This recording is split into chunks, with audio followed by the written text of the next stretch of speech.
پیشاب کر کے فوراً پانی مت پیا کریں ورنہ پیشاب پیلا آئے گا۔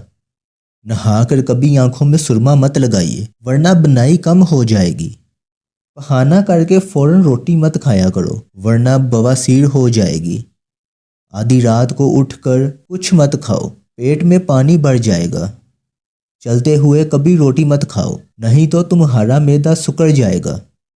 دودھ پی کر کبھی مچھلی مت کھاؤ، تمہاری جلد پھٹ جائے گی۔ زور لگا کر کبھی پخانہ مت کرو، مثانے کو نقصان پہنچتا ہے۔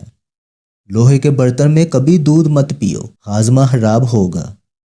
گوشت کھا کر کبھی دودھ مت پیو، تمہارے دانتوں میں کیڑا لگ جائے گا۔ نہانے کے بعد سویا مت کرو، دماغ کمزور ہو جائے گا۔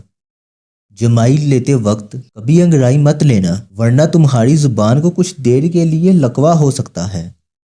زکام کے دوران دودھ ہرگز نہ پیا کرو ورنہ بہت جلد تمہارے زکام میں اور بھی اضافہ ہو جائے گا۔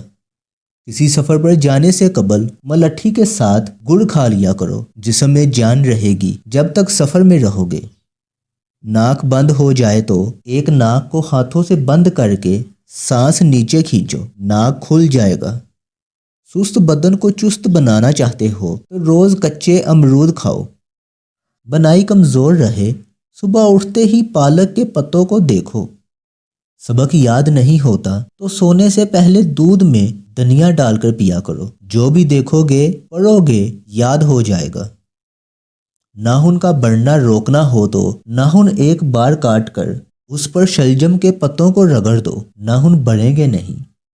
جس گھر میں مصری کھائی جائے وہاں کبھی بھی بندے کے خون میں کمی نہیں ہوتی۔ جس گھر میں آلو بخارا انجیر زیادہ کھائی جائے وہاں کسی فرد کے جسم میں کمزوری نہیں ہوتی۔